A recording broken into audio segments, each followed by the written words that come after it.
First of all, Mr. Yanni, I have to applaud you for recognizing my opinion, what's been going on before, which to me is insane. And I thought of a name that I haven't thought of in about 15 years. Piaget, the French psychologist. Maturation. You have to go through the same steps. You have a bright kid, he will go through the same steps. You accelerate him going faster, but you never skip.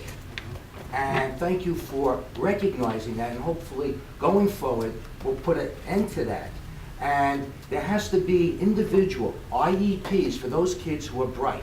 And also you said something, I quickly wrote it down. Acceleration is not the only way to enrich. That's right.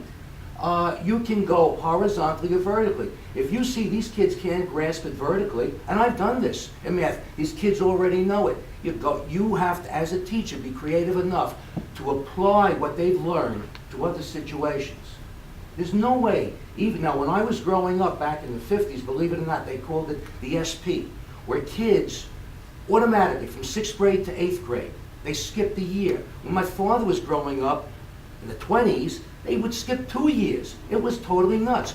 You can go faster, but you have to touch the bases. For example, I'll give you a perfect example.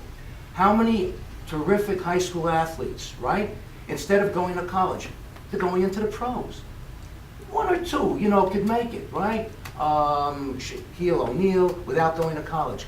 But those, they always tell you, go through the steps. It's like Kentucky. It's called one and done. You know about that?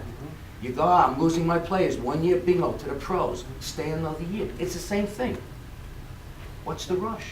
When you miss something, and the 4th grade, she's right. It's very critical. It's the most critical grade, and I'll tell you why. It's the most critical grade because that's the year where you put up against the wall. The increase in vocabulary that you have to learn and to read and to decipher is tremendous. I liken it to the fact where Lucy and Ethel, remember the candy factory, where they were wrapping the candy? Hey, no problem. All of a sudden, speed it up. Well, the 4th grade is the speeding up time, and you can't handle it. You get overwhelmed. And if you don't have the skills, especially the phonetic skills, to unlock those new words, you're finished. Right. So, like I said, I applaud you, and hopefully this can become a reality. Oh, it's going to become a reality because this is where